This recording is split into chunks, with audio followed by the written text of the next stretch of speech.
Welcome to WHRO's Weekly Edition. I'm Jordan Christie. And I'm Barry Graham. We highlight the week's news and stories happening all over Hampton Roads. We have some in-depth stories for you in this first week of June. National data shows Black women are more likely to be treated differently when voicing concerns during pregnancy.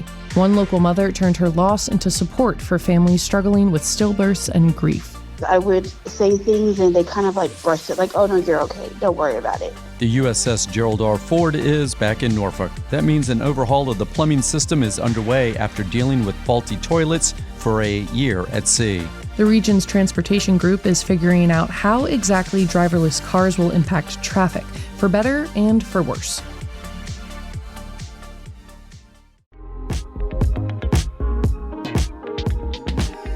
More research is flagging the dangers of screen time for children. In response, the Virginia Beach School Board is considering barring Chromebooks in classrooms from pre-K through first grade. WHRO's Ashley White reports on the battle for screen time. The screen time policy outlines usage for elementary students. It would limit Chromebooks and similar devices in classrooms, but not libraries for pre-K through first grade. School Board Vice Chair Carolyn Weems, who helped author the policy, said it was common sense, designed to promote hands-on learning. Of course, we are not saying that we don't believe technology is important, but we are saying it needs to be balanced. During the discussion, a few parents and about half the board spoke in favor of the policy. However, several board members and teachers raised issues. Most asked that the policy be modified for limited classroom use that teaches good digital citizenship and supports lessons. The policy is up for adoption at the June 8th meeting. Ashley White, WHRO News. Acidity is rising in the Chesapeake Bay even more quickly than out in the ocean. As WHRO's Catherine Hefner reports, William & Mary's Virginia Institute of Marine Science is researching potential impacts to oyster farms. The ocean absorbs a third of all the carbon dioxide humans release into the atmosphere. That causes a cascade of chemical changes underwater, including a rise in acidity. Emily Revest with VIMS says shellfish like oysters and clams are sensitive to these changes. When the water is more acidic, it makes it more difficult for the animal to build its shell. VIMS has teamed up with local shellfish farmers to study the issue in action. One is Alex Lambert on the Eastern Shore. He launched his oyster farm about 7 years ago and quickly learned there are a lot of factors to keep track of, like weather and water quality. Acidification is another he wants to learn more about. While it's not wiping out our hatcheries right now, it probably is impacting the shell strength. And if it gets worse in the future, that could potentially be devastating. Lambert says he's glad to get ahead of the issue. Catherine Hafner, WHRO News. Local hemp growers in Hampton Roads are making tough calls after Governor Abigail Spanberger vetoed this year's bill to set up a retail cannabis market. WHRO's Toby Cox fills us in on the state of the market. When Julian Red Cross learned about Spanberger's veto, he was shocked. I thought it was a joke. He and his twin brother, Jonathan, started growing hemp in 2019, but stopped this year. They hope the state eventually sets up a retail market that gives small businesses like theirs a fighting chance. Until then, Julian says they plan to hunker down and wait. We just have an empty space right now that's costing money, but like I said, we didn't jump over the edge just yet. For others, the veto sealed their fate. Brad Wynn started growing hemp in 2023 and stopped in 2024. He says he can't afford to wait any longer. I'm shutting down end of June, my business. And after years of waiting, he says more hemp businesses will likely go belly up. Toby Cox, WHRO News. National data shows Black women are more likely to be treated differently during pregnancy and delivery, especially when they raise concerns about pain or warning signs. WHRO's Yi-Ching Wang chronicles how one mother turned her loss into a source of support for families navigating stillbirth and grief in Hampton Roads. In 2009, Heather Wilson was expecting a baby girl. She plans to name her Kennedy. Wilson's pregnancy seemed normal at first. Then she developed preeclampsia, a dangerous pregnancy complication that causes high blood pressure. The doctors never really prepared me for how serious it was and didn't let me know that it could cost me my life or cost my daughter her life, which is what ultimately happened. One day, Kennedy stopped moving. When Wilson and her husband rushed to the hospital, doctors could not find a heartbeat. Wilson labored for about 26 hours before delivering her daughter stillborn. We went from, painting a room, decorating a room, putting her name on the wall, washing all her clothes and draft, and preparing for a baby, installing car seats, to planning a funeral.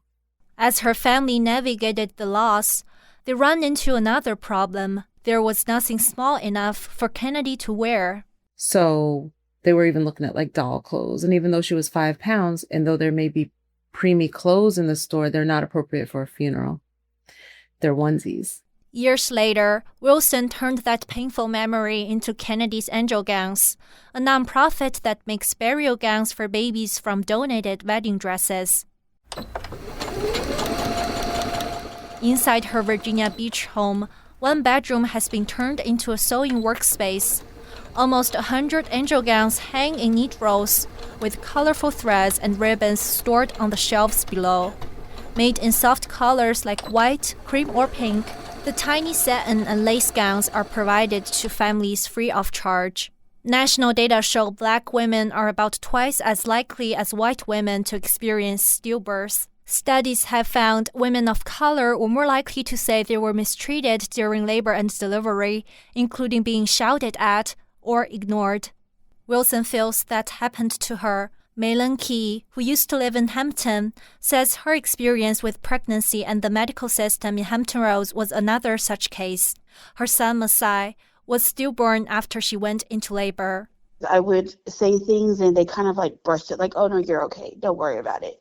Her doula, Nikita Hill, says many of the Black mothers she supports deal with similar issues. I see it in real life. I see my mamas being ignored. I see it because I also take white clients, and when I walk in with them, they are treated differently. They're listened to. Hill says symptoms such as headaches or high blood pressure are sometimes dismissed as normal pregnancy discomfort.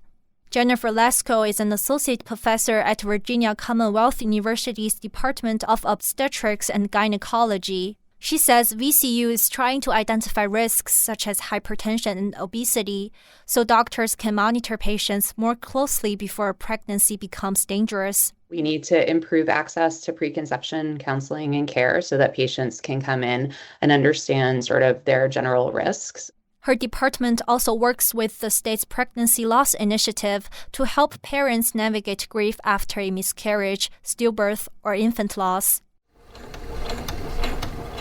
Kennedy's Angel Gowns has grown to include around 20 volunteers and supports families across Hampton Roads and sometimes nationwide.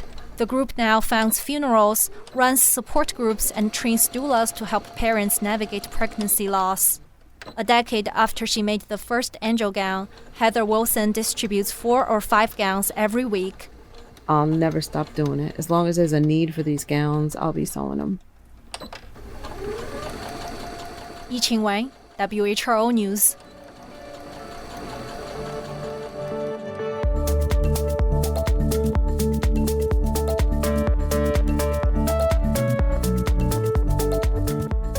Still ahead on Weekly Edition, Old Dominion researchers are working to put a dollar value on Hampton Roads' public parks and trails.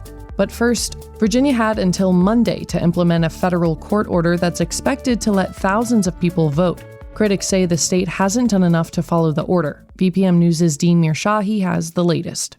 In January, a federal judge partially struck down Virginia's rule to strip a person's voting rights for any felony conviction. Under the court order, people can now only lose their voting rights if they're convicted of crimes considered common law felonies in 1870. This includes stuff like murder and arson, but not many of today's crimes like some drug-related offenses. But the state's elections department is still holding voter registrations from applicants with felony convictions who haven't had their rights restored by the governor. Mary Bauer, executive director of the American Civil Liberties Union of Virginia, says putting applications on hold feels inconsistent with the spirit of the court order. It is not, in fact, allowing people to register to vote if that registration is put on hold. The elections department says these applications need to be reviewed. Dean Mirshahi, VPM News. A proposed deal between Dominion Energy and Florida-based NextEra Energy could create the nation's largest investor-owned utility company. But energy experts say Virginia customers shouldn't expect dramatic changes. The Virginia Center for Investigative Journalism at WHRO's Kunle Falayi reports. If approved, NextEra would add Dominion's 4 million customers to its existing 12 million customers in Florida. VCIG at WHRO analyzed electricity prices in Virginia and Florida. Virginia residential customers paid an average of 15.3 cents per kilowatt hour in 2025. Florida customers paid slightly less, about 15.2 cents. Joao Pedro Ferreira of the Weldon Cooper Center for Public Service says Virginia's regulated utility system makes major price swings unlikely. We are already operating under a monopoly market. Nobody can say if the costs are going up or down. The deal could also mean more renewable energy in Virginia. NextEra is one of the nation's largest clean energy producers. Kunle Falai, the Virginia Center for Investigative Journalism at WHRO. Virginia will possibly go another year without a legal retail cannabis market after Governor Abigail Spanberger's veto. WHRO's health reporter Yi-Ching Wang reports that means efforts to develop regulations before the market opens will also be delayed. Barbara Biddle runs a hemp business and founded the Cannabis Small Business Association. She supports a legal market but understands the veto. She says the Commonwealth needs stronger rules for industry compliance and training for police and first responders before a retail market opens. It was a necessary action that needed to happen because while we fully support legalization, we don't think that this was the right vehicle for it. But without a bill signed into law, the Cannabis Control Authority has a limited ability to start planning those rules for a future market. Health experts say the delay will leave consumers buying cannabis products outside of a regulated retail system, which can pose greater health risks. Yi-Ching Wang, WHRO News.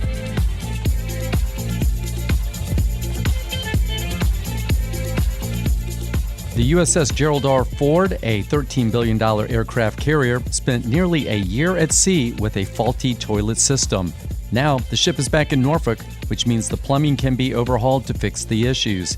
WHRO's Steve Walsh breaks down the situation. During a recent Senate Armed Services Committee hearing, Senator Tim Kaine pressed the top leaders of the Navy about the problems with the sewage system on the USS Gerald R. Ford while it was out on its record-breaking deployment. Are we taking steps with respect to the Ford and other ships in that category to make sure that the plumbing system is sufficient for the needs of sailors deployed? The Virginia Democrat said he had heard from his constituents about problems on USS Ford.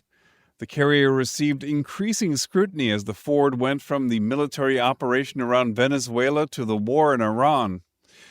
The story was picked up by outlets around the world, which questioned the strain on the crew as their deployment dragged on.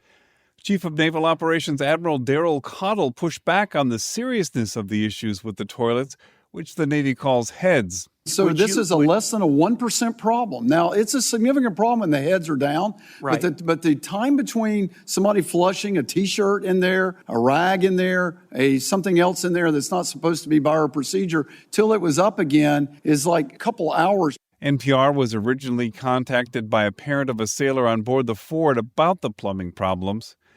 I asked Cottle about the issues with the system breaking down when he came to the homecoming for the carrier in May. The sanitation systems on board any ship, submarine, destroyer, cruiser, carrier, all have challenges. It's not whether or not if that happens, is when it does, how do we attack it, fix it, get it back online?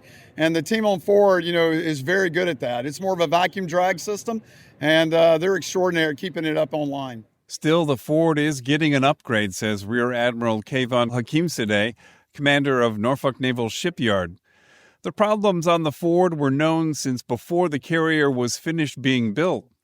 A decade earlier, toilets on USS George H.W. Bush kept going down when its vacuum system lost pressure, meaning the toilets wouldn't flush. We are implementing the same fixes that the Navy did for the Bush.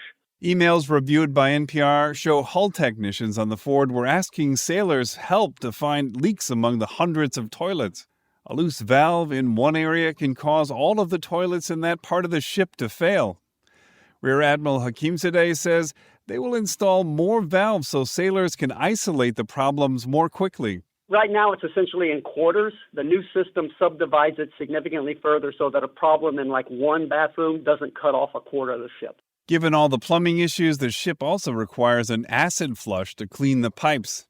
The Government Accountability Office said back in 2020 that it cost $400,000 and can only be done after the ship comes home from deployment.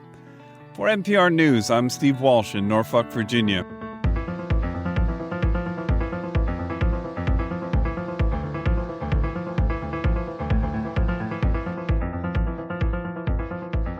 Researchers at Old Dominion University are helping put a dollar value on public parks and trails in Hampton Roads. WHO's Catherine Hafner shares the purpose behind the researchers' work. The team works to appraise the benefits of green space like the Back Bay Refuge in Virginia Beach and Elizabeth River Trail in Norfolk. Professor Laura Costadone says the numbers show it's worth it for officials to prioritize nature for flood protection and residents' well-being. Is an opportunity to foster more parks, tree canopy, but really like implementing those solutions in those areas that need it the most. She says it's hard to capture intangible benefits like improving mental health, but the calculations grow more detailed over time using surveys and crowdsourced data. The goal is, if we are able to monetize these benefits, we can give them voice in the decision making. That includes cities deciding how to manage limited land using limited resources. Catherine Hafner, WHRO News. A historic Norfolk church commemorated a progressive Episcopalian milestone Wednesday.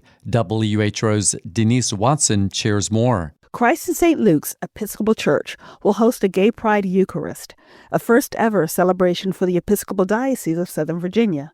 In 1976, the governing body of the Episcopal Church passed a resolution stating gay people are children of God who have a full and equal claim with all other persons upon the love, acceptance, and pastoral concern and care of the church. 50 years later, Rector Noah Van Neal said being a safe space for LGBTQ+ individuals remains a priority. We thought that it would be particularly powerful this year, perhaps, to have something of a public witness of that support. There's been a lot happening within the world that is making it more challenging for that community. Susan Haynes, the diocese's first female bishop, will preside. Denise Watson, WHRO News. Freelance writer Vicki L. Friedman contributed to this report.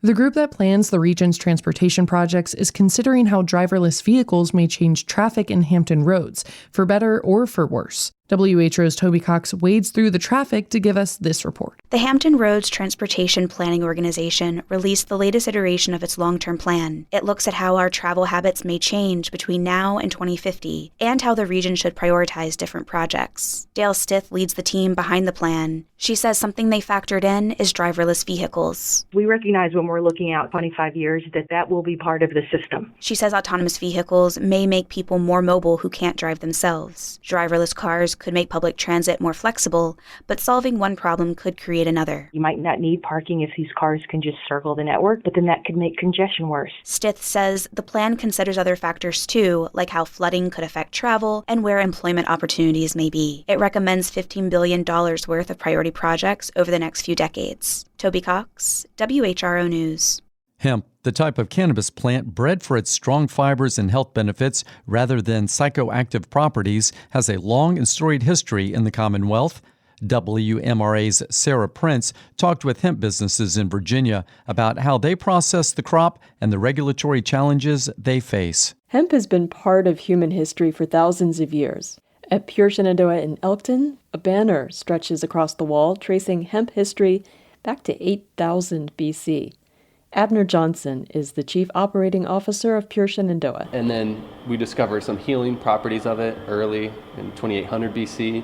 When Europeans crossed the Atlantic, hemp came with them, arriving in places such as Jamestown, where it quickly became essential. They actually had it mandated that farmers had to grow hemp. And it was because they were using so much. That was back in 1619, when the Virginia Assembly ordered colonists to grow hemp for rope, sails, and rigging for the British Empire. But hemp's story hasn't been linear. It has followed a cycle of widespread use, decline, stigma, and then rediscovery. Today, that rediscovery is happening at the intersection of farming, manufacturing, and wellness.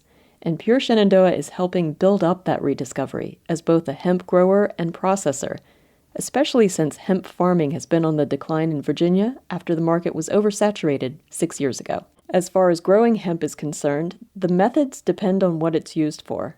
Industrial hemp for textiles and building materials is planted densely, sometimes up to 1 million seeds per acre, to produce tall, strong fibrous plants similar to bamboo. Hemp grown for cannabinoids is spaced farther apart, encouraging bushier plants with more flowers. Because specific compounds at different dose levels affect people differently, hemp and cannabis products don't come with simple instructions, and cannabis researchers say this is where we just need more information. Ryan Vandry runs the Cannabis Science Lab at Johns Hopkins University. You know, people often want to say, well, is cannabis good or bad for condition X? And, you know, what people often lose sight of is that, you know, we're kind of, I think, outside of the area of making blanket recommendations. From a practical standpoint, highly controlled conditions can yield very reliable botanical products. Further away you get from the raw plant material, the more consistency and the more reliable it tends to be, as long as the process for manufacturing is the same. Without those standards, and without clear-cut statewide lab testing protocols in Virginia, even with accredited labs, consumers largely place their trust in growers, processors, and sellers. When it comes to the science of manufacturing, at Pure Shenandoah, the raw hemp is processed for wellness uses, preferably with carbon dioxide extraction, which turns the plant material into a food-grade oil used in a range of products. But ethanol extraction is also used, though it's a bit of a strong flavor. It almost looks like peanut butter, but it comes off like a soft serve ice cream. Gross. And it's a very potent oil, and we can utilize that for certain products. We like to use it for topicals because those fats actually help absorb it into your skin better. In nearby Ruckersville, another processor, Green Valley Nutrition, is doing similar work. Ethan Pompeo is the founder and CEO. The goal of that initial extraction is to get the enriched CBD enriched oil out of the plant material, and from there we can distill down the pure CBD. For both Green Valley Nutrition and Pure Shenandoah, testing becomes critical, ensuring products are safe, consistent, and meet state standards. Under Virginia law, hemp products may not contain more than 0.3% THC and have to be clearly labeled with information about the laboratory where they were tested. The shifting regulations have challenged the processing industry.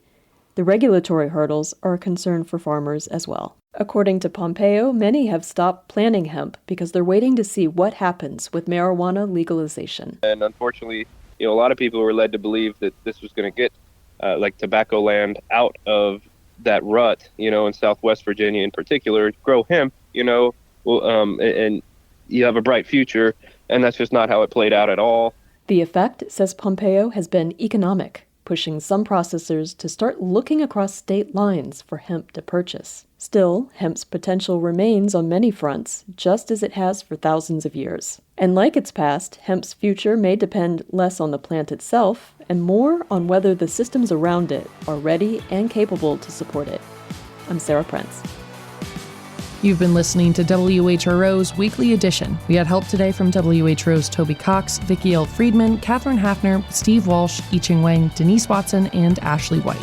VPM's Dean Mashahi, VCIJ's Kunle Falayi, and WMRA's Sarah Prince. Also, Connor Worley, who produced today's show.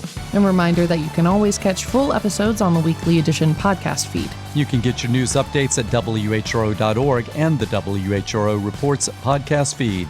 For all of us at WHRO and WHRV, I'm Barry Graham. And I'm Jordan Christie. Have a great weekend.